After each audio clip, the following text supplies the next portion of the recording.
لیکن افسوس کے ساتھ کہنا پڑ رہا ہے کہ ایک یوٹیوب چینل رفتار نے شاید کسی دباؤ میں یا کسی طاقتور کے کہنے پر، خدا جانے ان کی کیا مجبوری ہوگی، کہ انہوں نے اپنی ڈاکومنٹری میں گمراہ کن پروپیگنڈے کے سوا کچھ نہیں کیا، کہ نہ تو اسکرپٹ ان کا ہے، نہ مواد ان کی تحقیق پر مبنی ہے۔ ایک ایسا ملک جہاں بھٹو سے لے کر عمران تک سارے لیڈرز کو کال کوٹری میں ڈالا گیا، وہاں اس کو گرفتار کرنا تو دور، نیب کا ایک نوٹس بھی نہیں بھیجا جا سکتا۔ کہہ رہے ہیں کہ مولانا کو جیل میں نہیں ڈالا گیا اور نہ ہی مولانا کو نیب کا نوٹس جاری ہوا۔ تو یہ ایک صریح بددیانتی اور جھوٹ پر مبنی آرگیومنٹ ہے۔ آپ نے جمعیت کے باغی مشکوک کرداروں سے معلومات لے کر اپنے پیشے کا تقدس پامال کیا ہے۔ مولانا نے اس تحریک کے دوران انگریز فوج کی بھرتی جنرل ضیاء الحق کے سامنے مجاہدین آزادی کا کردار ادا کیا۔ دیوبند کا جھنڈا اٹھانے والا مولانا یا امریکیوں کو اپنی وفاداری کا یقین دلانے والا مولانا؟ وکی لیکس، وکی لیکس، وکی لیکس، یہ وکی لیکس آخر ہے کیا؟ سیکولر طاقتوں کے خلاف بیان دینے والا مولانا یا سیکولر جماعتوں سے اتحاد کرنے والا مولانا؟ سوال یہ ہے کہ پیپلز پارٹی کو آئین پاکستان میں قرارداد مقاصد شامل کرنے، اسلامی دفعات برقرار رکھنے اور قادیانیوں کو غیر مسلم قرار دینے کے بعد بھی سیکولر کہنا کہاں کی دیانت ہے یار؟ اور رہی بات مسلم لیگ کی، اس کا تو نام ہی مسلم ہے۔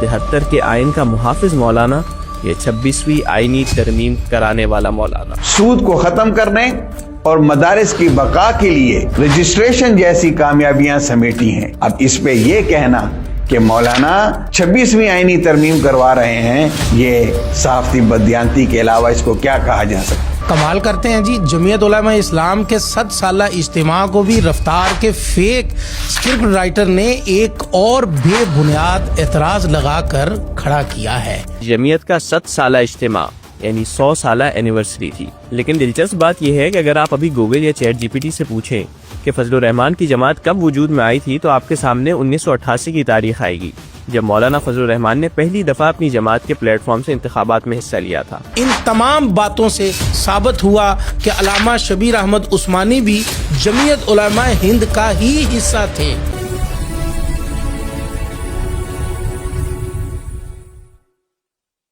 السلام علیکم ورحمۃ اللہ وبرکاتہ۔ ناظرین کرام، میں ہوں نوفل ربانی، اور آج یوٹیوب چینل رفتار نے ایک تحقیقی ڈاکومنٹری مبینہ طور پر بنائی ہے، جس میں جمعیت علماء اسلام اور مولانا فضل الرحمان کے کردار کے حوالے سے بات کی گئی ہے۔ اس میں انہوں نے جو صحافتی اصولوں اور دیانت کے تقاضوں کو بری طرح پامال کیا ہے اور منفی اور سطحی عامیانہ انداز میں جو تنقید کی ہے، اس کے جواب کے سلسلے میں یہ ویڈیو آپ حضرات کی خدمت میں پیش کر رہا ہوں۔ ویسے تو تنقید انسان کو اپنے کام، سوچ یا رویے میں غور و فکر کرنے کا موقع دیتی ہے۔ یہ انسان کو اپنی خامیوں اور غلطیوں کو ادراک کرانے کا ذریعہ بنتی ہے۔ مثبت اور حقیقت پر مبنی تنقید معیار میں بہتری اور پیشہ ورانہ ترقی میں معاون ہوتی ہے۔ لیکن افسوس کے ساتھ کہنا پڑ رہا ہے کہ ایک یوٹیوب چینل رفتار نے شاید کسی دباؤ میں یا کسی طاقتور کے کہنے پر، خدا جانے ان کی کیا مجبوری ہوگی، کہ انہوں نے اپنی ڈاکومنٹری میں گمراہ کن پروپیگنڈے کے سوا کچھ نہیں کیا۔ کسی کے کہنے کا اس لیے کہہ رہا ہوں کہ انہوں نے جو ویڈیو کے آخر میں ادارتی نوٹ کی جو سطریں دی ہیں، آخر میں ویڈیو ختم کرنے سے پہلے ہم ایک اہم ادارتی نوٹ دینا چاہتے ہیں۔ یعنی پہلے پوری ایک ویڈیو وہ پیش کرتے ہیں اور آخر میں ایک ادارتی نوٹ دے کر اس سے جان چھڑانے کی کوشش کرتے ہیں، اور وہ ادارتی نوٹ اور اس کی لائنیں اور اس کی سطریں چیخ چیخ کر بتا رہی ہیں کہ نہ تو اسکرپٹ ان کا ہے، نہ مواد ان کی تحقیق پر مبنی ہے، نہ ہی ریکارڈنگ سے لے کر ایڈیٹنگ، اور پھر اس ایڈیٹنگ کے دوران بے ربط ویژول بات کچھ کر رہے ہیں، تصویر کچھ لگا رہے ہیں، بات کر رہے ہیں بلوچستان کی اور تقریر لگا رہے ہیں مولانا صاحب کی چنوٹ والی۔ تو اس طرح کی بہت ساری چیزیں، یعنی اینکرنگ سے لے کر ایڈیٹنگ تک، اور تصاویر کا استعمال، فیک، بعض جگہوں پہ فیک تصاویر بھی استعمال کی ہے، اس کی نشاندہی بھی آگے چل کے کریں گے۔ یہ ساری چیزیں دلالت کرتی ہیں کہ دال میں کالا نہیں، ساری دال خاکی ہے۔ تو ہم رفتار کی جانب سے لگائے گئے سطحی اعتراضات کا تحقیقی جائزہ لیتے ہیں۔ سب سے پہلے رفتار کے معصوم اور انتہائی مجبور اینکر جناب اسامہ الطاف صاحب سے کہلوایا جاتا ہے کہ طاقت ایک دھوکہ ہے. طاقت دھوکہ ہے یا نہیں ہے، لیکن آپ کا یا آپ کے فیک اسکرپٹ رائٹرز یا بگ فادر کا یوں مطلق یہ کہہ دینا کہ طاقت دھوکہ ہے، یہ بذات خود دھوکہ ہے، کیونکہ طاقت کبھی حقیقت ہوتی ہے اور کبھی دھوکہ بھی. اصل فرق یہ ہے کہ حقیقت وہ ہے جو اثر ڈالے اور دھوکہ وہ ہے جو صرف دکھاوے کا ہو. اور مولانا معاشرے، سماج، ریاست پر اثر انداز ہوتے ہیں اور اصولوں کی بنیاد پر ہوتے ہیں. اس لیے مولانا کی طاقت دھوکہ نہیں، حقیقت ہے، جس کی گواہی آپ کی ڈاکومنٹری میں بار بار دی گئی ہے کہ مولانا چند سیٹوں کے ساتھ کیوں کر مذہبی اور پارلیمانی قوتوں کے ہاں اہم ہے. ناظرین کرام، فیک اسکرپٹ رائٹرز اور بے فادر نے اگلے جملے میں ہی بھائی اسامہ الطاف کی زبان سے کہلوایا ہے، ایک ایسا ملک جہاں بھٹو سے لے کر عمران تک سارے لیڈرز کو کال کوٹری میں ڈالا گیا، وہاں اس کو گرفتار کرنا تو دور، نیب کا ایک نوٹس بھی نہیں بھیجا جا سکتا. کہہ رہے ہیں کہ مولانا کو جیل میں نہیں ڈالا گیا اور نہ ہی مولانا کو نیب کا نوٹس جاری ہوا. تو یہ بھی ایک صریح بددیانتی اور جھوٹ پر مبنی آرگیومنٹ ہے اور جعلی بیانیہ ہے. مولانا فضل الرحمان نے اپنی سیاسی زندگی میں آمریت کے دو دور دیکھے. ایک مذہبی رنگ میں رنگا آمرانہ دور جنرل ضیاء الحق مرحوم کا دیکھا ہے، دوسرا لبرل اور تاریخ خیالی میں لتھڑی ہوئی آمریت جنرل پرویز مشرف کی دیکھی ہے. اور دونوں ادوار میں مولانا نے قید و بند کی صعوبتیں جھیلی ہیں. اسکرپٹ رائٹر نے صحیح سے تحقیق نہیں کی، بلکہ اس نے یوتھیا پروپیگنڈا دانش جو فارن فنڈنگ کے طور پر اسرائیلی اور بھارتی اور گولڈ اسمتھ کے پیسوں پر تشکیل دی گئی سے مستعار سطحی جھوٹ کو تحقیق کے طور پر پیش کیا ہے. آپ نے اگر مولانا فضل الرحمان کے کردار پر صحافیانہ اخلاقیات پر مبنی دیانتدارانہ تحقیق کی ڈاکیومنٹری پیش کرنی تھی تو جمعیت علماء اسلام کے میڈیا سیل یا محققین، رائٹرز اور ریسرچرز سے رابطہ کرتے. اس کے لیے باقاعدہ ایک فورم تشکیل دیا گیا، ایک فورم موجود ہے، لیکن آپ نے جمعیت کے باغی مشکوک کرداروں سے معلومات لے کر اپنے پیشے کا تقدس پامال کیا ہے. ہم آپ کی معلومات میں اضافہ کرتے ہیں کہ پہلے آمرانہ دور میں جو مولانا کی سیاسی زندگی میں آیا ہے جنرل ضیاء الحق کا، اس میں تمام نام نہاد مذہبی جمہوری طاقتیں زیر نگی، زیر زمین دبک گئی تھی، یا ضیائی آمریت کے در پر سرنگوں ہو کر لیلائے اقتدار سے ہم آغوش تھے. سب اقتدار کے مزے لے رہے تھے اور اقتدار کی بھول بھلیوں میں مست تھے. اس وقت تنہ تنہا مولانا فضل الرحمان ہی میدان عمل میں ڈکٹیٹرشپ کے سامنے مرد آہن ثابت ہوئے. مولانا 1980 سے لے کر 1985 تک متعدد بار گرفتار ہوئے، نظر بند ہوئے. یہ تقریباً 5 سال کی قید ہے. MRD کی تحریک ایک جوان سال عالم نے جس جوان مردی سے لڑی ہے، اس کا قرض پاکستانی سیاست ادا ہی نہیں کر سکتی. مولانا نے اس تحریک کے دوران انگریز فوج کی بھرتی جنرل ضیاء الحق کے سامنے مجاہدین آزادی کا کردار ادا کیا. مولانا کی سیاسی زندگی میں دوسرا آمرانہ دور جنرل پرویز مشرف کا ہے. اکتوبر 1999 کو پرویز مشرف نے آئین پاکستان کو معطل کر دیا اور خود کو چیف ایگزیکٹو مقرر کیا. اس وقت بھی سب سے پہلے جرأت انکار مولانا فضل الرحمان نے ہی کیا. مشرف کے ریفرینڈم کے حق میں جب عمران خان نیازی صاحب مشرف کو ووٹ کاسٹ کر رہے تھے تو مولانا ہی احتجاجی تحریک چلا رہے تھے اور عوام کو جمہوری بیانیہ دے رہے تھے. اور انشاءاللہ آپ کے جارحانہ اقدامات کے خلاف ہماری جنگ بھی جاری رہے گی. مولانا کا بنیادی موقف یہ تھا کہ یہ ریفرینڈم آئین پاکستان کے خلاف ہے. ایک فوجی آمر کو عوامی ووٹ کے نام پر قانونی جواز دینا دھوکہ ہے.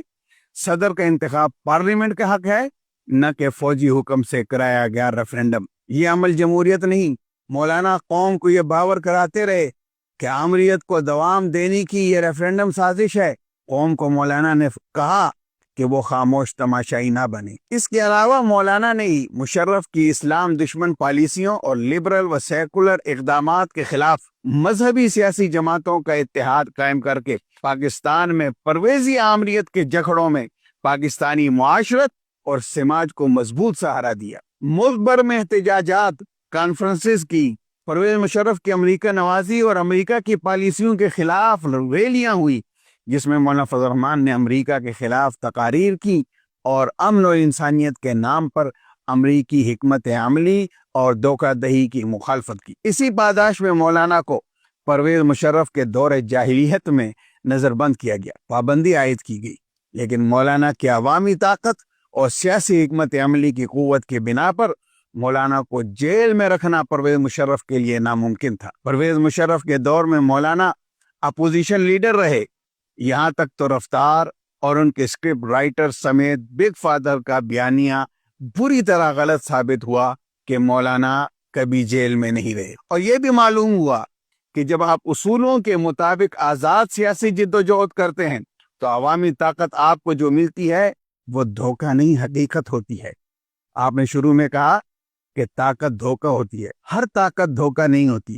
جو آپ کو محنت سے، جد و جہد سے، سیاسی اور پارلیمانی جد و جہد سے، اصولوں کی سیاست کے ذریعے سے ملے، وہ دھوکہ نہیں حقیقت ہوا کرتی ہے۔ ناظرین کرام، مزید صحافت کا جنازہ نکلتے دیکھیں، یہ کلپ ملاحظہ فرمائیں۔ ہمارے لیے اس ڈاکیومنٹری پہ کام کرنے کے دوران سب سے بڑا چیلنج مولانا کی شخصیت کا احاطہ کرنا تھا، کیونکہ مولانا کے کئی رنگ اور ہزاروں روپ ہیں، لیکن اصل مولانا کون سا ہے؟ اپنی جماعت میں پھوٹ ڈال کے ضیاء کے خلاف تحریک چلانے والا مولانا، یا پارٹی پالیسی کے خلاف اسی ضیاء کے جنازے میں شرکت کرنے والا مولانا؟ آپ نے دیکھا کہ مولانا کی شخصیت کا احاطہ کرنے کے عنوان پر مولانا کی شخصیت کے سماجی حسن کو تضاد کہہ کر عقل و خرد کو ماتم پر مجبور کر رہے ہیں۔ کہتے ہیں کہ مولانا نے ضیاء الحق کی مخالفت کی لیکن پھر ان کے جنازے میں شریک ہوئی۔ مان لیا جائے کہ ایسا ہوا ہے تو سیاسی مخالفت اپنی جگہ، مگر جنرل ضیاء الحق کے جنازے میں مولانا فضل الرحمان کی شرکت ایک تہذیبی اور قومی روایت کے مطابق تھی، اور ایک بڑے مذہبی سیاسی لیڈر کا یہی طر امتیاز تھا کہ وہ نظریات کے ساتھ اختلاف کریں، شخصیات کے ساتھ نہیں۔ تو اس حسن کو آپ کیسے معرض اعتراض میں، یہ ثبوت تضاد میں بیان کرتے ہیں؟ یہ شعوری بے ایمانی ہی ہو سکتی ہے۔ ناظرین کرام، آگے دیکھیں۔ دیوبند کا جھنڈا اٹھانے والا مولانا یا امریکیوں کو اپنی وفاداری کا یقین دلانے والا مولانا؟ آپ نے دیکھا کہ مجبور اینکر جو ہیں فیک سکرپٹ رائٹر کے کہنے پر مولانا کو امریکہ کا وفادار ثابت کرنے کی ناکام کوشش کر رہے ہیں۔ دیانت کی اگر کوئی ایک ذرا سی رمق بھی ہے تو رفتار ان کے فیک سکرپٹ رائٹر یا بگ فادر اس جھوٹ کو اس کانفیڈنس کے ساتھ نہ بولتے۔ وفاداری کا یقین یہ کب، کہاں، کیسے اور کس دستاویز کے تحت ہوا؟ کوئی ثبوت، کوئی کرینہ، کوئی ڈاکومنٹ، کوئی چیز، کوئی کاغذ، کچھ نہیں۔ ناظرین چلیں اس دجل کا پردہ بھی ہم ہی چاک کیے دیتے ہیں۔ اس کے ایک جواب تو مولانا نے خود دیا ہے جیو نیوز پر، پہلے آپ وہ سن لیں۔ مولانا وکی لیکس میں پھر یہ کیوں آیا کہ آپ وزیر اعظم بننا چاہتے ہیں اور آپ چاہتے تھے کہ امریکہ اس سلسلے میں کوئی کردار ادا کرے، اور اس وکی لیکس کے بعد جو مذہبی جماعتیں ہیں ان کا رویہ آپ کے بارے میں بدل گیا، وہ آپ سے نالاں ہیں؟ نہ اس وجہ سے کوئی نالاں ہے اور نہ اس خبر میں کوئی صداقت۔ آپ علماء بننا چاہتے ہیں؟ استخاب سے بات سنیں، آپ پہلے سے پھر بننا چاہ رہے تھے؟ میں بے گزارش سن، میں پرائم منسٹر بنوں گا یا نہیں بنوں گا یہ فیصلہ میرے قوم نے کرنا ہے، ناٹ امریکہ۔ میں اس سیاست پر لعنت بھیجتا ہوں جب امریکہ سے میں خیرات مانگوں گا ملک کی حکومت کے لیے۔ پھر یہ بات طاہر کو رپورٹ کی آپ کے حوالے سے، وہ آئی تھی میرے دفتر میں، میرے چپر میں آئی تھی، وہ کوئی خفیہ بات تو نہیں ہے۔ آپ سے ملنے آئی؟ ہاں میرے ساتھ ملنے آئی، کیا ان سے کہا کہ آپ وزیر اعظم بننا چاہتے یہ میں کہہ سکتا ہوں، آپ مجھے جانتے نہیں، یا خدا کے بولے زندگی میں آپ کے ساتھ ہوئی اس کی توقع کر سکتے ہیں اس سے؟ میرے ساتھ آپ لوگوں کی ایک زندگی ہے، میرے مزاج سے آپ واقع ہیں۔ کے بعد یہ سمجھے کہ مولانا فضل الرحمان پر اس گراؤنے الزام کا واحد ماخذ وکی لیکس ہے۔ میری مشکل یہ ہے کہ مجھے اس قدر سطحی دانش سے واسطہ پڑا ہے کہ جنہوں نے کبھی اصل ماخذ کھولنے کی زحمت بھی نہیں کی ہوگی۔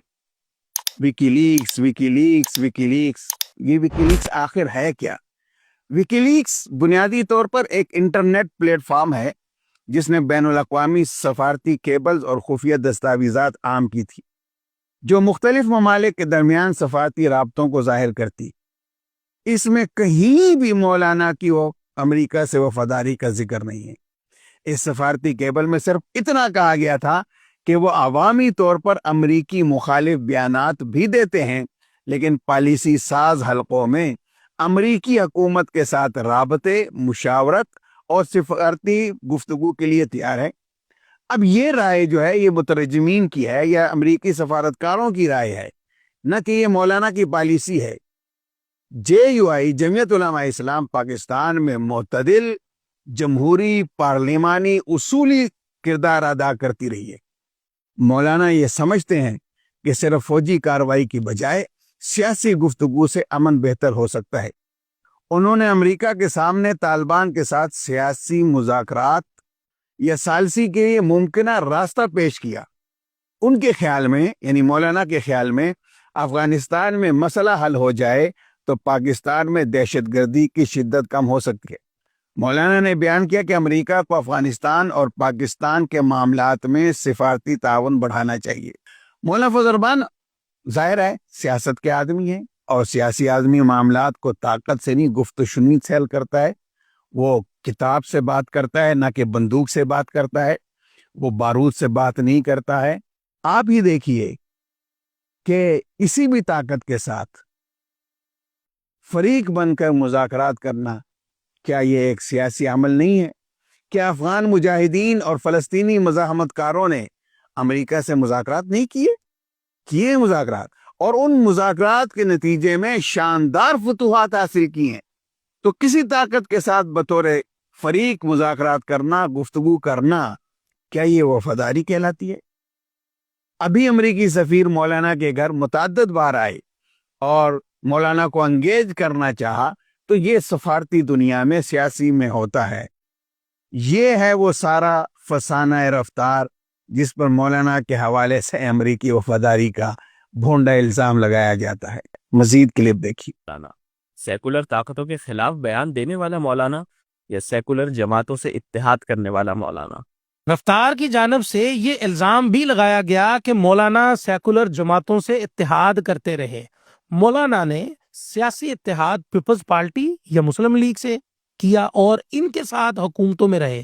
سوال یہ ہے کہ پیپلز پارٹی کو آئین پاکستان میں قرارداد مقاصد شامل کرنے، اسلامی دفعات برقرار رکھنے اور قادیانیوں کو غیر مسلم قرار دینے کے بعد بھی سیکولر کہنا کہاں کی دیانت ہے یار؟ اور رہی بات مسلم لیگ کی، تو اس کا تو نام ہی مسلم ہے۔ اب مسلم اور سیکولر آپس میں متضاد چیزیں ہیں، اگرچہ مسلم لیگ اور پیپلز پارٹی یا دیگر روایتی تنظیمیں اور سیاسی جماعتیں جن کے ساتھ مولانا یا حکومتوں میں رہے ہیں یا سیاسی اشتراک عمل کرتے ہیں، یہ مسلمان لیڈران پر مشتمل ہیں، لیکن بدقسمتی سے یہ سیکولر اور لبرل طاقتوں کی غلامی کرتے ہیں، کیونکہ نظام عالم پر انہی کا قبضہ ہے۔ تو بسا اوقات یہ ان طاقتوں کے ایجنڈے کی تکمیل کے لیے کام بھی کرتے ہیں، لیکن ان کے راستے میں سب سے بڑی رکاوٹ مولانا ہی تو ہے۔ اور مولانا کے ہوتے ہوئے ختم نبوت کا مسئلہ ہو، مدارس کا مسئلہ ہو، گھریلو تشدد کا بل ہو، یا کم عمری میں شادی کا بل ہو، یا کم عمری میں اسلام قبول کرنے کا ہو، یا سود کا بل ہو، یا ناموس صحابہ کا بل ہو، یہ سب سیکولر اقدامات کے راستے میں رکاوٹ اور کوئی نہیں ہے، صرف اور صرف مولانا ہی ہے۔ عمران خان کو یہودی ایجنٹ قرار دینے والا مولانا یا اپنے ہی الزام کو ردی میں ڈالنے والا مولانا؟ آپ نے یہ ایک اور صحافتی بدیانتی دیکھی کہ اس صریح بدیانتی پر کم از کم مجبور اینکر صاحب کو یا رفتار کی منتظمہ مجلس کو تو کچھ صحافتی قدروں کا خیال کرنا چاہیے تھا، لیکن اینکر صاحب بالکل لکیر کے فقیر کی طرح فیک ایکسپیکٹ رائٹرز کی مواد کو نوکری سمجھتے ہوئے بس پڑھے جا رہے ہیں۔ اس بدیانتی کی کہانی بھی ذرا سن لے کہ ہوا یوں کہ عمران احمد نیازی کے مخلوط اجتماعات جن میں دختران قوم کو سڑکوں پر رقصہ کیا گیا، اسی طرح زیک گولڈ اسمتھ کی کنزرویٹو فرینڈز آف اسرائیل کی ایک مسلمان کے مقابلے میں election campaign, foreign funding case, Los Angeles کی عدالت کا ٹہریان کے حوالے سے فیصلہ سمیت عمران خان کی مغربی طرز معاشرت کی وجہ سے مولانا فضل الرحمان صاحب نے عمران خان کو پاکستان میں یہودی ایجنٹ کی تکمیل کا ایجنٹ کہا۔ یہ کہنے میں مولانا اکیلے نہیں تھے، مولانا سے پہلے حکیم سعید مرحوم اور ڈاکٹر اسرار احمد صاحب رحمہم اللہ نے بھی عمران خان کی پلے بوائے زندگی اور گولڈ اسمتھ خاندان سے رشتہ داری کی بنیاد پر یہودی ایجنٹی کا دعویٰ اور کلیم کیا تھا۔ مولانا تسلسل کے ساتھ عمران خان بارے ان خدشات کا برملا اظہار کرتے رہے اور ایک زبردست تحریک چلا کر عمران خان کے اقتدار کو زمین بوس کیا، جس کے رد عمل میں عمران خان نے ریاست کی ریٹ کو چیلنج کرتے ہوئے کچھ ایسے اقدامات کیے جو ریاست کے لیے اور حکومت کے لیے ناقابل برداشت. اس کے ساتھ ساتھ اپنے دور حکومت میں خانگی اور ذاتی کرپشن کی وجہ سے توشہ خانہ کیس، گھڑی چوری کیس، مختلف الزامات کی زد میں عمران خان صاحب آئے اور عدالتوں سے سزا یافتہ قرار ہو کر جیل میں قید ہو گئے. تو جب عمران خان صاحب جیل میں قید ہو گئے تو پی ٹی آئی اور مولانا دونوں اپوزیشن میں آ گئے اور ان کے درمیان کچھ برف پگھلی. پی ٹی آئی کا مولانا کے گھر آنا جانا شروع ہوا. قریب مئی 2024 میں ملتان میں صحافیوں سے بات کرتے ہوئے مولانا نے ایک سوال کے جواب میں کہا کہ عمران خان کو یہودی ایجنٹ کہنا یہ محض ایک سیاسی بیان تھا، یہ گالی نہیں. یعنی صحافی مولانا سے سوال کر رہے ہیں کہ آپ یہ کہا کرتے تھے اور اب آپ کا آنا جانا ہے، تو مولانا نے کہا کہ وہ سیاسی بیان تھا، گالی نہیں تھی بلکہ احتجاج کا عنوان تھا. انہوں نے یہ بھی کہا کہ عمران خان سے 10-12 سال سے مد مقابل رہے ہیں اور یہ ان کا سیاسی بیانیہ رہا ہے. اب یہ بیان آنا تھا کہ یہ بیان طاق میں بیٹھے کچھ آستین کے سانپوں اور کچھ مخالفت برائے مخالفت والوں اور کچھ صحافتی بددیانت لوگوں نے یو ٹرن یا بیان واپس لینے کی صورت میں پیش کیا. لیکن جمعیت علماء اسلام کے ترجمان نے فوراً وضاحت کی کہ مولانا نے یہ نہیں کہا یہ محض سیاسی نعرہ تھا، یہ نہیں کہا مولانا نے، اور نہ ہی مولانا اس اپنے بات کو مکمل طور پر واپس لے رہے. میڈیا نے غلط تشریح کی، یہاں تک کہ ستمبر 2024 میں مولانا نے ایک انٹرویو میں دوبارہ کہا کہ وہ 12-13 سال سے یہی بیانیاں دے رہے ہیں اور یروشلم پوسٹ کی ایک خبر نے ان کے موقف کی تصدیق کی ہے. یعنی مولانا نے اس بیان کو واپس نہیں لیا، نہ اس بیان سے جو ہے ہٹیں. مولانا نے اسے سیاسی تناظر میں ایک توجہ دی تھی لیکن اپنے بنیادی موقف کو چھوڑا نہیں تھا، اس سے پیچھے نہیں ہٹے.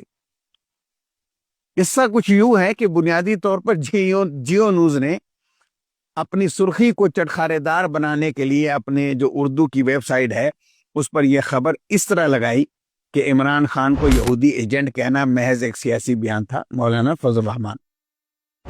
اب اس سرخی کے نیچے آپ دیکھ سکتے ہیں اسکرین پر کہ پوری تفصیل سے بات لکھی ہوئی ہے کہ یہودی ایجنٹ کہنا گالی نہیں، احتجاج کا عنوان ہے. مجھ سے پوچھنا چاہیے تھا کہ میں یہودی ایجنٹ کیوں کہہ رہا ہوں، لیکن یار لوگوں نے سرخی ہی کو مختلف خبر زبردستی مان کر جھوٹا پروپیگنڈا شروع کر دیا. دراصل تحریک انصاف کے کی بورڈ وائرر نے مولانا کے اس بیان کو عمران خان کے 35 پنکچر والے بیان سے مکرنے اور اسے سیاسی بیان قرار دینے سے تشبیہ دینی چاہیے. لیکن حقیقت میں مولانا اپنے بیان سے مکر یا اس کی تردید نہیں کر رہے تھے بلکہ اس کی سیاسی توجیہ کر رہے تھے، ورنہ مولانا کا موقف آج بھی وہی ہے. ناظرین کرام آگے دیکھیں. آپ شاید سوچ رہے ہوں گے کہ امام کعبہ نے ایک سیاسی جماعت کی جلسے میں شرکت کیوں کی، لیکن یہی میں آپ کو بتانا چاہ رہا ہوں کہ یہ ایک عام سیاسی جلسہ نہیں بلکہ جمعیت کا 100 سالہ اجتماع یعنی 100 سالہ اینیورسری تھی. لیکن دلچسپ بات یہ ہے کہ اگر آپ ابھی گوگل یا چیٹ جی پی ٹی سے پوچھیں کہ فضل الرحمان کی جماعت کب وجود میں آئی تھی تو آپ کے سامنے 1988 کی تاریخ آئے گی. کمال کرتے ہیں جی. جمعیت علماء اسلام کے 100 سالہ اجتماع کو بھی رفتار کے فیک اسکرپٹ رائٹر نے ایک اور بے بنیاد اعتراض لگا کر کھڑا کیا ہے اور بہت دور کی کوڑی لائے ہیں. جمعیت اور مولانا کے تضاد کے طور پر مضبوط ترین دلیل کے طور پر اس اعتراض کو سامنے لائے. موصوف کو جمعیت علماء اسلام کا جمعیت علماء ہند سے نظریاتی تسلسل بہت کھٹکتا ہے. اس کے لیے سہارا لیا جا رہا ہے ویکیپیڈیا، اور ویکیپیڈیا وغیرہ میں جمعیت علماء اسلام بننے کی تاریخ یا تو 1980 ملے گی یا 1945. اس پوائنٹ کو تضاد کے طور پر پیش کیا ہے کہ 88 میں بننے والی جماعت کیوں کر 100 سالہ جشن مناتی ہے. چلے ہم اس بے وقت اور ہوائی فائر ٹائپ اعتراض کی حقیقت بھی آپ کو بتا ہی دیتے ہیں. بر صغیر میں شاملی جنگ آزادی ریشمی رومال کی تحریک کے بعد جب مسلمانوں کی آخری امید خلافت عثمانی دم توڑ رہی تھی تو ملت اسلامیہ کے تمام مسالک کے چند علماء نے مسلمان قوم کے اجتماعیت اور تہذیب و تمدن اور سیاسی کردار کے لیے جمعیت علماء ہند کی بنیاد 1919 میں رکھی.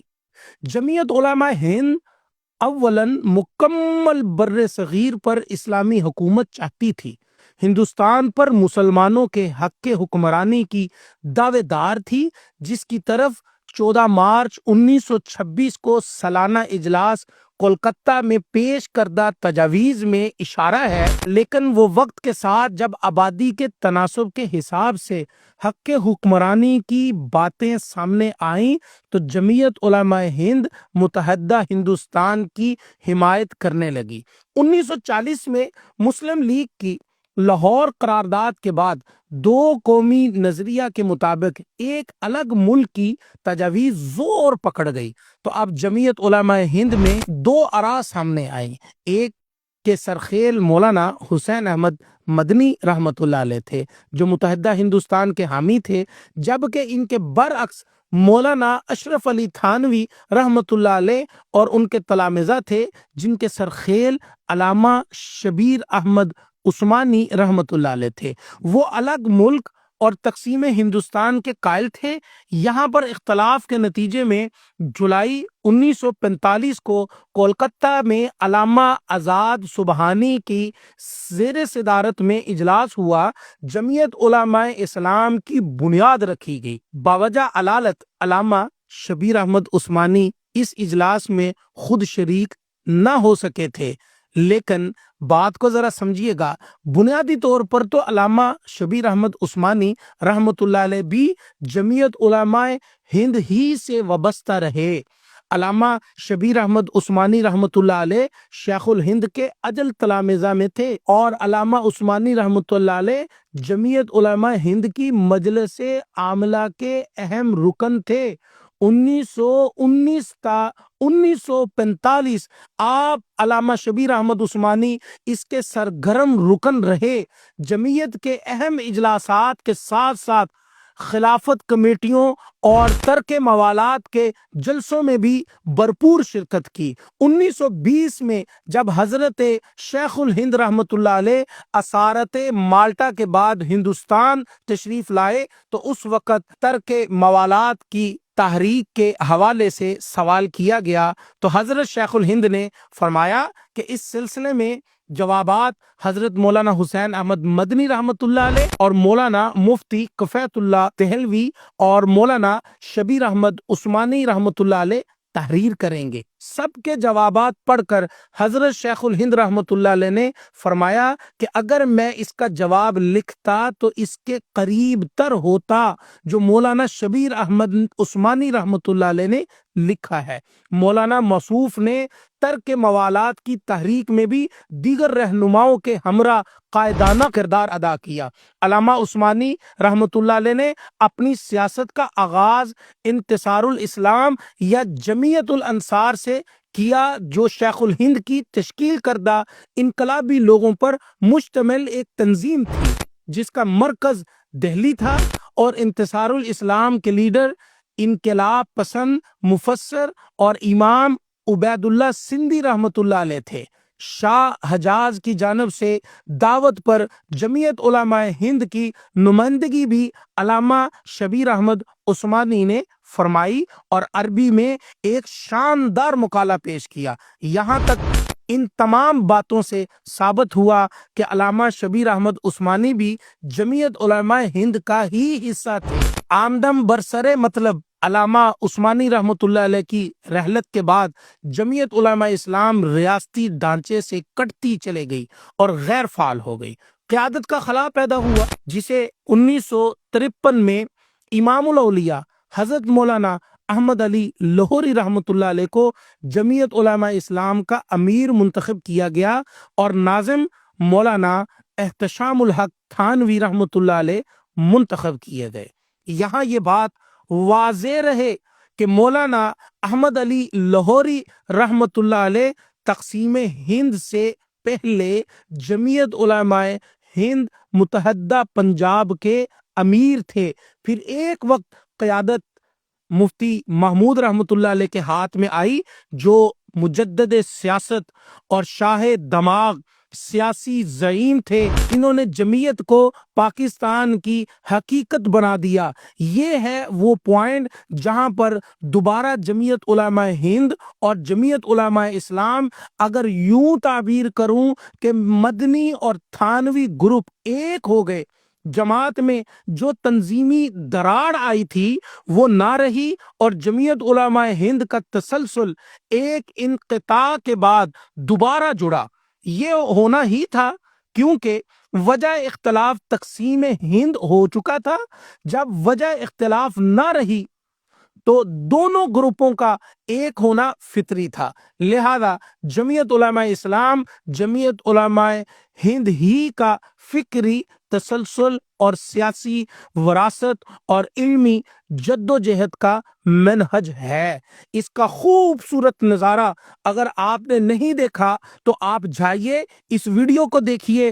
آپ 100 سالہ میں دیکھ چکے ہوں گے کہ علامہ شبیر احمد عثمانی رحمۃ اللہ علیہ کے عزیز اور علوم عثمانی کے حقیقی وارث شیخ الاسلام مفتی تقی محمد عثمانی بھی اس 100 سالہ میں شریک تھے، اور مولانا حسین احمد مدنی کے صاحبزادے ارشد مدنی بھی ٹیلی فوننگ خطاب کے ذریعے سے شریک تھے، اور مولانا محمود مدنی بھی شریک تھے۔ کمال کرتے ہیں کہ فیک اسکرپٹ رائٹر کہ علامہ عثمانی کے وارثوں اور حضرت مدنی کے وارثوں کو تو 100 سالہ پر جمعیت علماء ہند سے نسبت پر کوئی اعتراض نہیں، لیکن ہمارے فیک اسکرپٹ رائٹر غلط جگہ ہڈیاں تلاش کر رہے ہیں۔ ناظرین کرام، امید ہے کہ رفتار کے اس بے تک کے اعتراض کے غبارے سے ہوا ایسے نکل گئی ہوگی کہ تھانوی اور مدنی ایک ہی گلستان کے گلان سرسبد ہے۔ ماضی کے اختلافات پر جمعیت علماء اسلام اور مولانا فضل الرحمان کے چمکتے سورج کو چراغ دکھانے کے غیر عقلی کوشش ناکام ہی رہی ہے۔ آپ نے اتا ترک کے بارے میں یہی سنا ہوگا کہ اس نے اذان دینے پر پابندی لگا دی تھی، عثمانیوں پر ظلم کیے تھے اور ترکی سے اسلام کی نشانیاں مٹانے کی پوری کوشش کی تھی۔ لیکن اسی اتا ترک کی وفات پر جمعیت علماء ہند نے ایک اجلاس بلایا اور اس کے اختتام پر یہ بیان جاری کیا۔ یہ اجلاس مجاہد اعظم غازی مصطفیٰ کمال پاشا، جو ترکی کے استخلاص اور استقلال کے روح روا تھے، کی وفات پر دلی صدمے کا اظہار کرتا ہے۔ ان کی وفات سے ملت اسلامیہ کا ایک مفکر اعظم اور مجاہد اکبر مسلمانوں سے جدا ہو گیا۔ جی رضوی، تو آپ نے دیکھا کہ مولانا اور جمعیت کے حوالے سے پروپوگنڈے کی منفی سائنس کو استعمال کرتے ہوئے یہ چینل کہہ رہا ہے کہ کمال اتا ترک کی وفات پر تعزیتی پیغام کو جمعیت علماء ہند کی سیاسی مفاد اور مصلحت سے تعبیر کرا ہے۔ دیانت کو اس بے رحمی سے فسخ کرنا کوئی ان فیک اسکرپٹ رائٹر سے سیکھے۔ کمال اتا ترک کی، چلے میں آپ کو اس کی بھی وجہ بتاتا ہوں کہ کمال اتا ترک کی شخصیت کے دو پہلو تھے۔ ایک وہ جب ترکی کی پہلی جنگ عظیم میں وہ جرمنی کا ساتھ دے رہا تھا اور اسے شکست ہوئی تو ترکی کو مختلف ٹکڑوں میں بانٹ دیا گیا۔ اسی وجہ سے 52 اسلامی ملک بھی وجود میں ہے۔ خیر، موجودہ ترکی پر بھی قبضہ ہو گیا تھا تو اس وقت کمال اتا ترک نے مسلح جہاد کے ذریعے سے وہ قبضہ ختم کرایا اور ترکی کو بچایا۔ 1920 کو کمال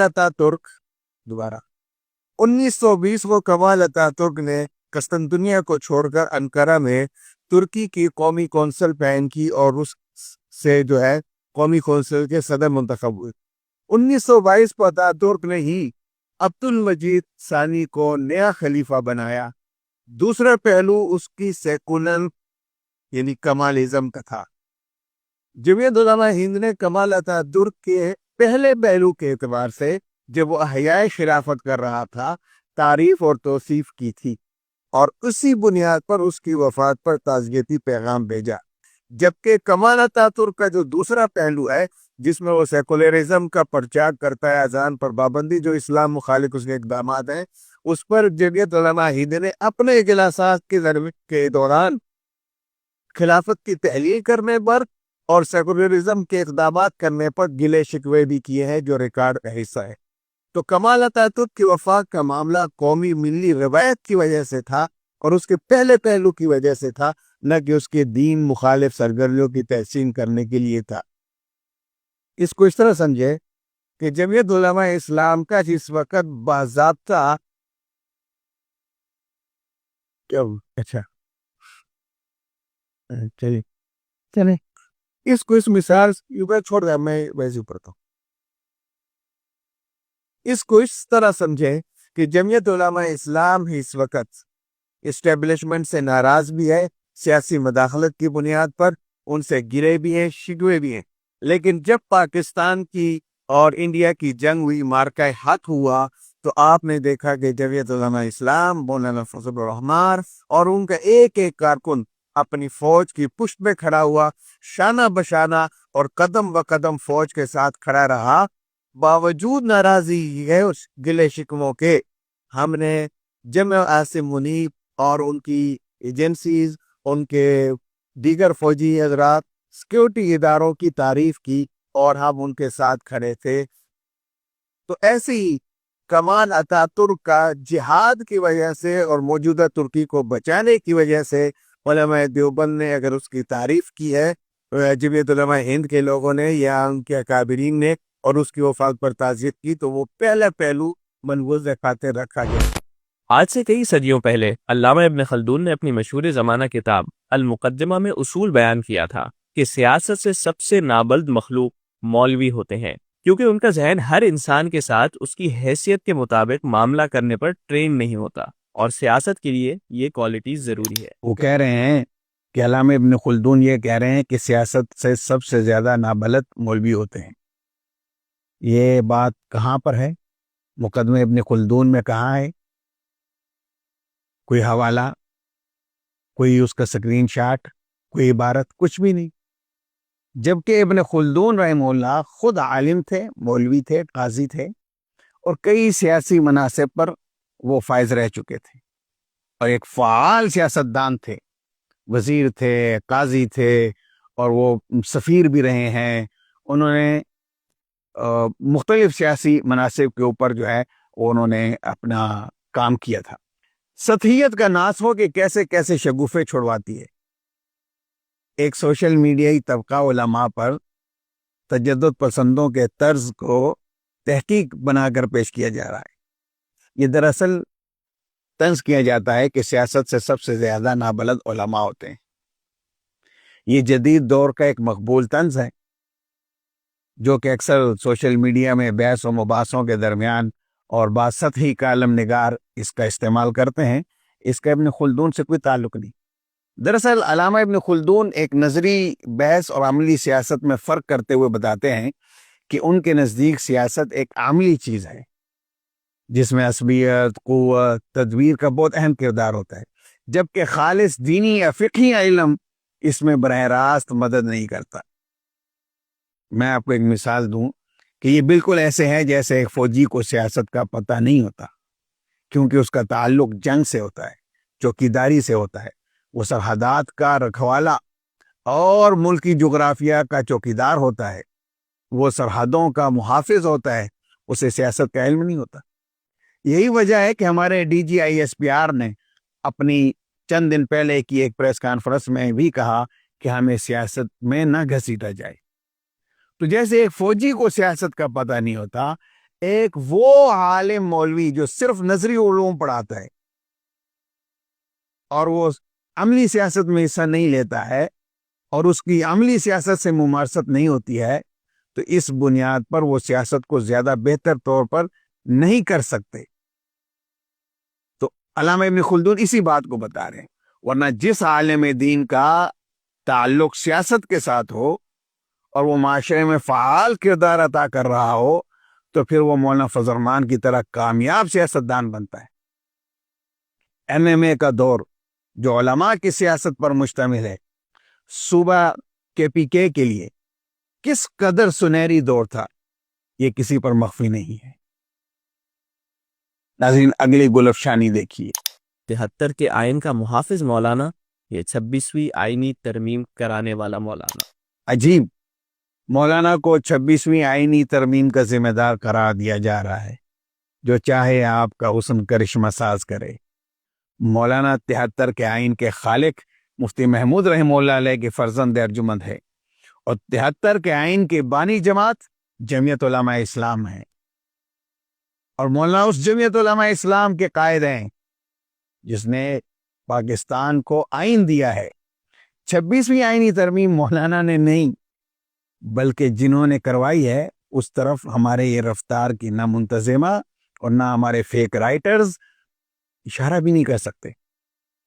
البتہ مولانا نے اپنی سیاسی بصیرت سے 26ویں آئینی ترمیم میں آئین کی روح کو بچایا ہے اور اس کو باقی رکھنے میں اپنا جرأت مندانہ کردار ادا کیا ہے۔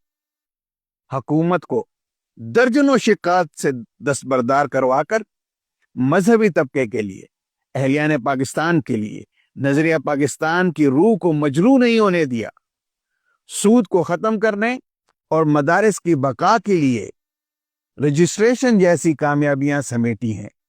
اب اس پہ یہ کہنا کہ مولانا 26ویں آئینی ترمیم کروا رہے ہیں، یہ صحافتی بددیانتی کے علاوہ اس کو کیا کہا جا سکتا ہے؟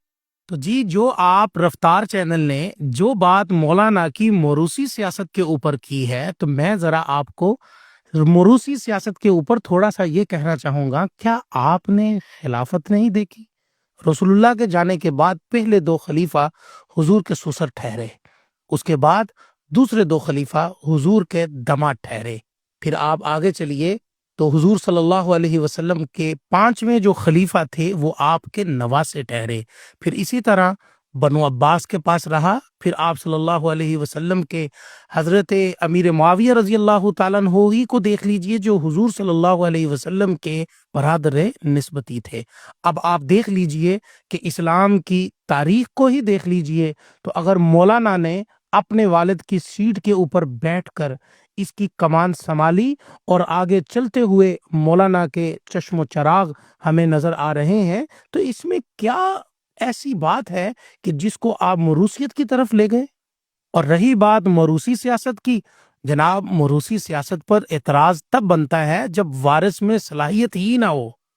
آپ اپنی ڈاکومنٹری میں بار بار بتا چکے ہیں اور مولانا کی سیاسی بصیرت کا اعتراف بھی کر چکے ہیں، اور جمعیت علماء اسلام میں صلاحیت کے اعتبار سے آپ دیکھیں کہ مولانا فضل الرحمان صاحب مفتی محمود رحمۃ اللہ علیہ کے وارث ہیں، اور ان میں کتنی صلاحیت ہے کہ آپ کی تمام روایتی جماعتیں کسی بھی سیاسی مسئلے میں وہ مولانا فضل الرحمان صاحب کے در پر آنا جانا، بلکہ مولانا کی صلاحیت تو اس حد تک ہے کہ ریاست کا وجود مولانا کے بغیر مکمل ہی نہیں ہوتا۔